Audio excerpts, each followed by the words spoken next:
He slapped an old man in the middle of a crowded public market. The sound echoed sharper than anyone expected. Conversation stopped. A child dropped his ice cream. Street musicians froze mid-note. And for one long second, the entire place held its breath. No one stepped in, no one spoke. Phones slowly began to rise. The bully stood there with a grin, chest puffed out, proud of what he'd just done. To him, it was dominance. A show of power. Another easy humiliation in front of his friends. But what happened next wasn't what anyone expected. The old man didn't stumble. He didn't touch his face. He didn't react at all. He simply stood there, breathing, calm, still, unshaken. And that stillness was louder than the slap itself. The bully laughed, mistaking silence for fear. He leaned in closer, taunting him, pushing him again as if daring him to respond. But the old man's eyes didn't show anger, they showed something else. Disappointment. That's when a few people in the crowd began whispering, "Wait, doesn't he look familiar? Is that—" "No, it can't be." The bully didn't notice the shift. He didn't notice the sudden tension tightening the air. He didn't notice the subtle change in the crowd's expression, from amusement to realization, because 60 seconds from that slap, black SUVs would roll into that market and shut the entire scene down, and the young man who thought he had just won would realize he had made the worst mistake of his life. Not because the old man was weak, not because he was scared, but because he was anything but ordinary. The bully thought he had embarrassed a stranger. What he had actually done was lay hands on a legend, and he had absolutely no idea who he had just touched. Just minutes earlier, the market had been peaceful. Families walked between stalls. Vendors called out fresh prices. The smell of roasted nuts and street food filled the air. It was the kind of afternoon where nothing dramatic was supposed to happen. And then there he was. An older man in a simple black jacket, dark glasses, hands calmly folded behind his back. No bodyguards, no cameras, no attention-seeking presence, just quiet observation. He moved slowly from one stall to another, pausing to admire a handmade wooden carving. His posture was relaxed, controlled, the kind of composure that doesn't need to announce itself. That's when it happened. Thud. A hard shoulder bump. The older man took half a step to regain balance and turned gently. In front of him stood a tall, broad-shouldered young man covered in tattoos. Two friends hovered behind him, already smirking. The energy around them was loud, aggressive, restless, searching for something to dominate. "Watch where you're walking, old man," the bully snapped. The older man nodded once. No harm done. His voice was steady, calm. That should have been the end of it. But bullies don't look for resolution. They look for reaction. The young man stepped closer instead. "You think that's enough? You bumped into me." A few nearby shoppers slowed their steps. A vendor paused mid-transaction. Something about the tension felt unnecessary. The older man took a slow breath. "I didn't come here for trouble," he said quietly. "Let's both move on." The bully laughed loudly, glancing at his friends for approval. "Move on? You're shaking already." But he wasn't shaking. He was still. Completely still. The kind of stillness that comes from years of discipline. The kind that unsettles people who mistake noise for strength. The bully misread it. He shoved the older man lightly in the chest. Gasps rippled through the crowd. "Hey, that's enough," someone muttered under their breath. But the older man didn't raise his hands, didn't clench his fists, didn't react. The bully leaned in until their faces were inches apart. "What are you going to do about it?" he taunted. Silence stretched between them. Then the older man spoke again. "I'll say this once more," he said evenly. "Walk away." There was no threat in his tone, only certainty, and that certainty irritated the bully more than any insult. Could have. He grabbed the man's jacket roughly. "You don't get to tell me what to do." Several people now had their phones raised. Recording. The tension was no longer subtle. It was visible. Heavy. The older man gently removed the bully's hand from his jacket. A controlled movement. Precise. Effortless. That's when pride made the decision. The bully's face hardened, and in one sudden, reckless motion, he raised his hand. Crack. The slap echoed through the market like a gunshot. People flinched. A child started crying somewhere in the distance. The bully stepped back with a victorious grin. That's what happens when you disrespect me. But the older man didn't move, didn't blink, didn't even touch his face. He simply stood there, breathing, watching. And that's when the crowd's whispers began to change. Why isn't he reacting? Is he crazy? No. Look at him. The key. Bully mistook the silence for weakness. He leaned forward again. What's wrong? Want another one? And that was the moment everything shifted. Because the older man slowly lifted his head. And for the first time there was steel in his eyes. Not anger, not fear, just calm, controlled warning. And somewhere in the crowd, someone whispered a name. Before we go further, have you ever seen someone underestimate the wrong person? Comment your city below. I want to know where you're watching from, because what happened next shut that entire market down. The whispers started small. Wait, that looks like... No, it can't be. The name didn't fully form yet, but recognition was spreading through the crowd like a ripple in still water. The older man stood exactly where he had been slapped. Not defensive, not aggressive, just centered. The bully laughed again, though this time it sounded forced. Look at you, he mocked. You're not even going to fight back? Still no reaction. But something had changed. It wasn't the older man. It was the room. The energy had shifted. People weren't watching for entertainment anymore. They were watching with tension, with curiosity, with realization. A teenage boy near the back squinted. Bro, I swear I've seen that guy before. An older man wearing a veteran's cap leaned forward slightly, studying the stance, the posture, the calm. That's not fear, he murmured. That's control. The bully didn't notice any of it. His ego was too loud. He stepped forward again, invading the older man's space. You think you're tough because you're quiet? He sneered. Say something. The older man slowly raised his eyes. When he spoke, his voice wasn't louder, it was heavier. I tried to walk away, he said calmly. I gave you that chance. The bully rolled his eyes dramatically. Oh yeah? Or what? A pause. Not a long one. Just enough. You have no idea what you just triggered. The words weren't shouted. They weren't dramatic. They were delivered like a fact. The bully blinked, confused. Triggered what? He scoffed. Your arthritis? A few nervous laughs came from his friends, but even they weren't as confident anymore. Because now they were noticing what he wasn't. Several people at the far edge of the market weren't shopping. They weren't filming. They were watching, quietly. Still, focused. The older man didn't break eye contact. You think this is about pride? He continued evenly. It's not. Then what is it about? The bully snapped. It's about choices, he replied. And consequences. The crowd had gone completely silent now. Even the street musicians had stopped playing.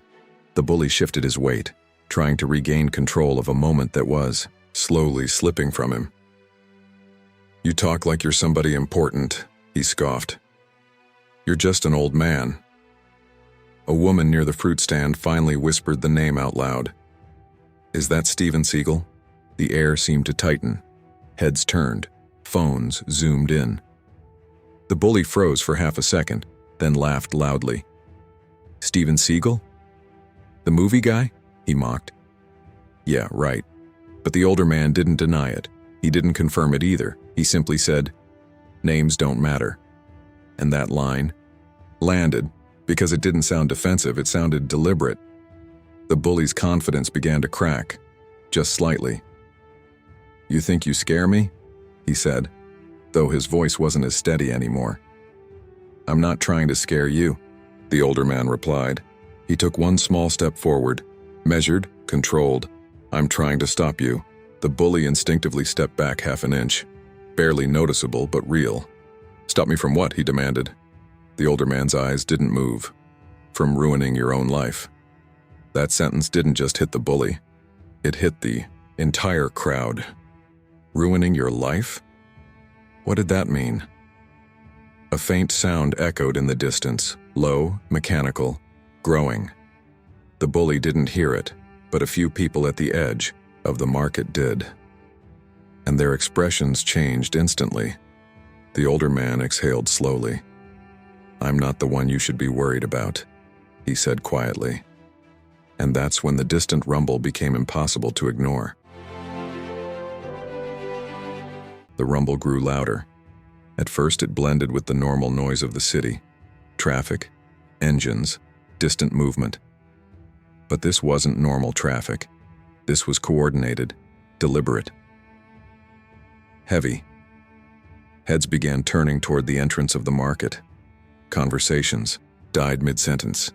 Even the bully finally glanced over his shoulder, irritation flashing across his face. "What now?" he muttered. Then they appeared. 3 black SUVs, dark-tinted windows, government plates. They didn't rush in recklessly. They entered with precision, controlled speed, calculated positioning, and stopped in perfect alignment near the market entrance.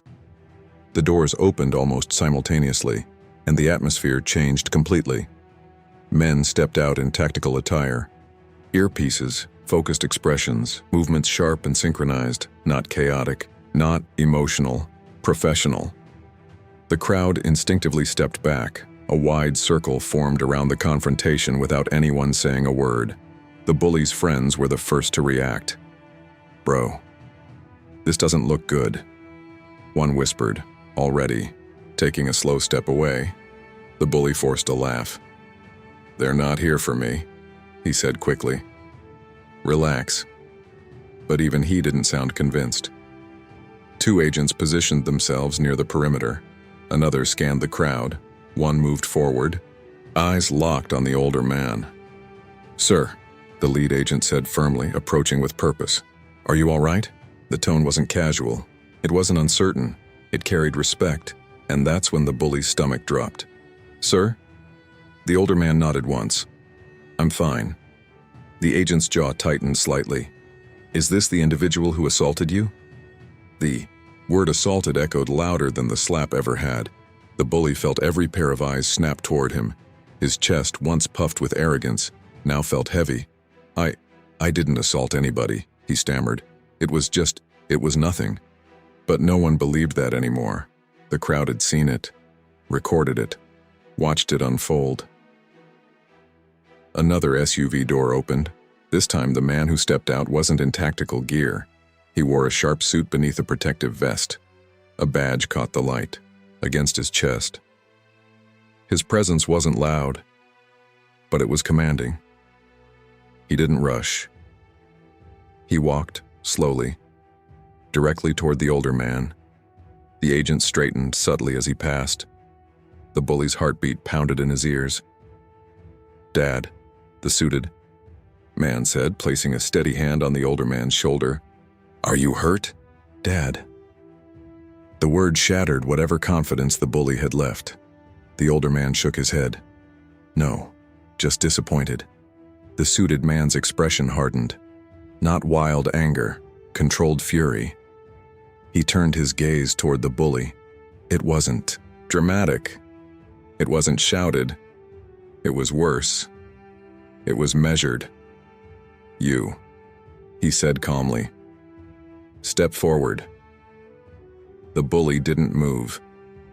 His legs felt locked. "I didn't know who he was," he blurted out quickly. "I swear, I didn't know." The suited man took one step closer. "You needed to know who he was before deciding to hit him?" he asked coldly.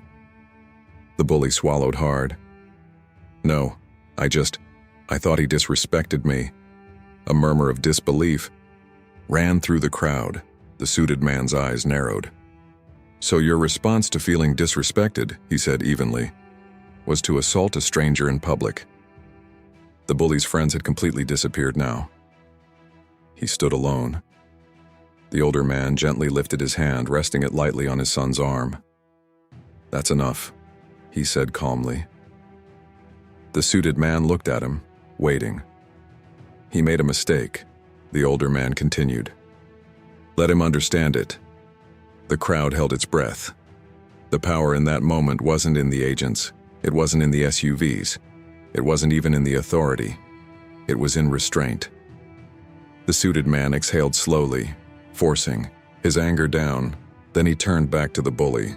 "You're standing here right now," he said firmly, "because he's allowing it." The weight of that sentence crushed whatever was left of the bully's ego. The entire market had seen the reversal. Minutes ago, he was dominant. Now, he was exposed. And he finally understood what the older man meant. He hadn't just slapped someone. He had triggered something far bigger than himself. The market was completely silent now. No engines, no music, no chatter, just the sound of the bully's uneven breathing. Minutes earlier, he had felt untouchable, surrounded by friends, surrounded by noise, surrounded by ego. Now he stood alone in the center of a widening circle, exposed under dozens of phone cameras and the steady gaze of federal agents. His confidence had drained from his face. "I didn't know," he repeated weakly. "I swear, I didn't know."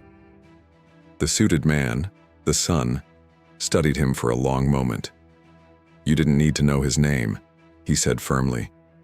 "You needed to be decent." The words hit harder than a shout ever could. The bully's shoulders dropped. For the first time, there was no defiance in his eyes. No arrogance. Just realization. The older man stepped forward slightly, shifting the focus back to himself. "This isn't about power," he said calmly. His voice carried across the crowd without force. "It's about control." He looked directly at the young man. "You let anger make a decision your future can't afford." The bully swallowed. The weight of what almost happened finally began to settle in. Charges, arrest, a permanent record, a life redirected by one reckless moment, all because of pride. The son's jaw tightened again. Assault in public. Multiple witnesses. Recorded evidence, he stated evenly. "You understand how serious this is?" The bully nodded quickly, panic flickering behind his eyes.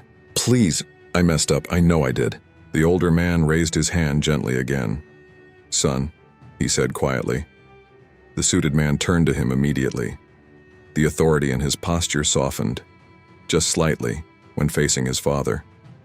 "Humiliation is punishment enough," the older man continued. "Look at him." The son looked back at the bully. The transformation was obvious. Gone was the loud, dominant figure from minutes earlier. In his place stood a shaken young man confronting the consequences of his own behavior. "He needs to learn," the older man said, "not be destroyed." The crowd murmured softly. No one expected mercy. They expected revenge. But what they were witnessing was something rarer. Discipline. The son exhaled slowly, controlling the surge of emotion in his chest. "If that's what you want," he said carefully, "I'll respect it." He stepped closer to the bully, his voice dropping lower. "You owe him your freedom right now." The bully nodded rapidly. "Yes. Yes, I know. And you owe him an apology," the son added. The young man turned toward the older man, his pride completely gone. "I'm sorry," he said, voice trembling. "I shouldn't have touched you. I shouldn't have said any of that. I was wrong." The older man watched him for a moment. Not with anger, not with superiority, but with calm assessment. "Respect," he said slowly, "should not depend on who someone is." The bully's eyes dropped to the ground.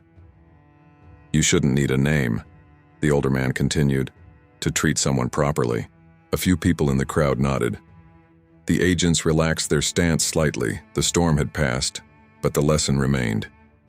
The older man extended his hand. The bully hesitated, surprised, then reached out and shook it. His grip wasn't firm and was grateful. "Learn from this," the older man said quietly, "because next time you might not get a second chance." The words weren't a threat, they were truth. The sun signaled to the agents subtly. The perimeter eased. The tension dissolved. The SUVs remained, but their presence no longer felt explosive. The crowd slowly began to breathe again. What they had just witnessed wasn't domination. It wasn't celebrity power. It was something far stronger. Restraint. And for the first time, that day the bully understood that real strength doesn't need to shout. It doesn't need to slap, and it never needs to prove itself. The black SUVs didn't leave immediately. They stayed parked at the edge of the market like a silent reminder of what could have happened. But no one was being arrested. No sirens. No handcuffs. Just quiet. The crowd slowly began to disperse, though. Many were still whispering. Some replayed their recordings. Others looked at the older man with a new kind of respect, not because of who he was connected to, but because of how he handled power. The bully stood still for a moment after the handshake. His friends, who had once stood loud and proud behind him, were now silent and distant. The energy had shifted completely. Humiliation hits harder when it's public, but growth only begins when ego dies. The suited man gave one final look to the agents. "We're done here." The agents nodded subtly and returned to their vehicles. Engines started, doors shut. The tension that once electrified the market dissolved into normal life. The older man turned to walk away. No dramatic pose, no speech to the crowd, no attempt to control the narrative, just quiet dignity. But before he left, the son stepped closer to him. "You always do this," the son said quietly. The older man looked at him with a faint smile. "Do what?" "Choose restraint when you don't have to." The older man adjusted his jacket slightly. "Power is loud," he replied. "Control is quiet." The son absorbed the words. Even with authority, even with resources, even with the ability to destroy someone legally and instantly, his father had chosen mercy, and that choice said more than force ever could. Across the market, the bully finally moved, not aggressively, not confidently, just thoughtfully. For the first time that day, he wasn't trying to impress anyone. He wasn't trying to dominate. He wasn't trying to prove anything. He was thinking, and that was the real shift. One reckless moment almost changed his future. One slap almost became a permanent record. One ego-driven decision almost cost him everything. But instead of leaving in handcuffs, he left with something heavier. A lesson. As the SUVs pulled away and the suited man followed, the market returned to normal. Vendors resumed sales.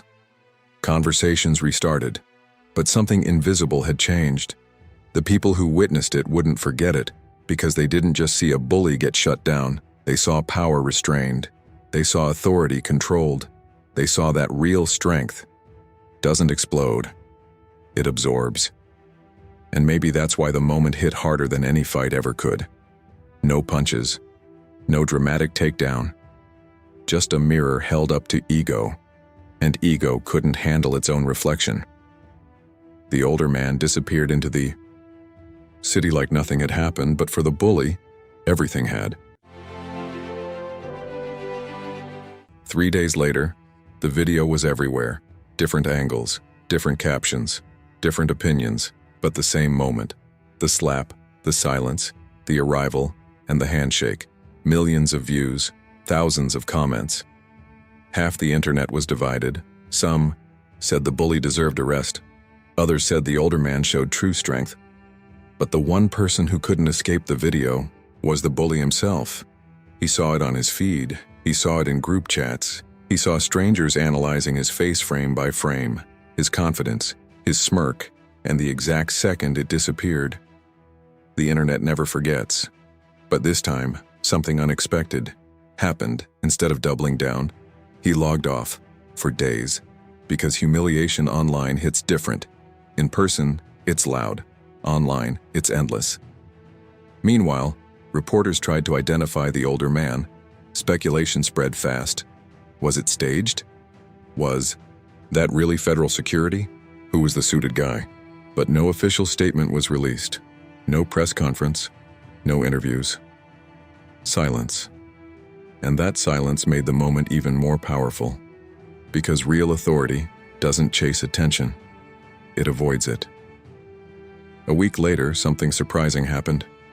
A short post appeared on a small social account. Not flashy, not dramatic. Just a simple message. I was wrong. I let ego control me. I'm working on it. It was from the bully. No excuses. No blaming. Just accountability.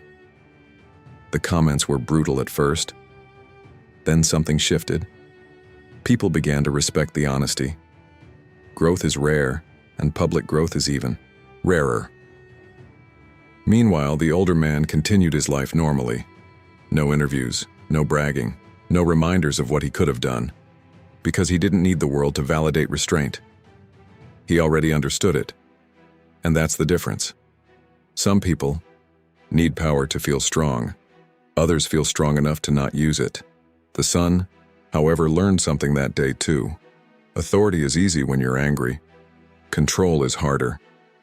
He had been seconds away from making a permanent decision, but he chose to follow his father's lead, not because he lacked power, but because he respected discipline. And maybe that was the real shutdown. Not the agents, not the SUVs, not the public embarrassment. It was the realization that ego collapses the moment it meets calm confidence. The slap wasn't what ended the bully's dominance. The silence, after it did, and that's what people kept replaying. The stillness, the composure, the shift. Because deep down, everyone knows the loudest person in the room isn't always the strongest. Sometimes, it's the quiet one watching. Let me ask you something. If you were in that situation, would you have pressed charges or would you have done the same? Comment justice if you believe consequences should have been legal. Comment restraint if you believe the lesson was enough. I'm genuinely curious where you stand, because moments like this reveal more about us than about them. And here's the final truth no one talks about. The bully lost more than pride that day. He lost the illusion that dominance equals respect. And once that illusion breaks, it never fully comes back. The older man didn't destroy him. He forced him to see himself, and sometimes that reflection is the harshest punishment of all. If this story made you rethink what real strength looks like, share it with someone who needs that reminder. And if you want more stories where ego meets discipline, you already know what to do. Because the next one might challenge you even more. And remember, power proves, character doesn't need to.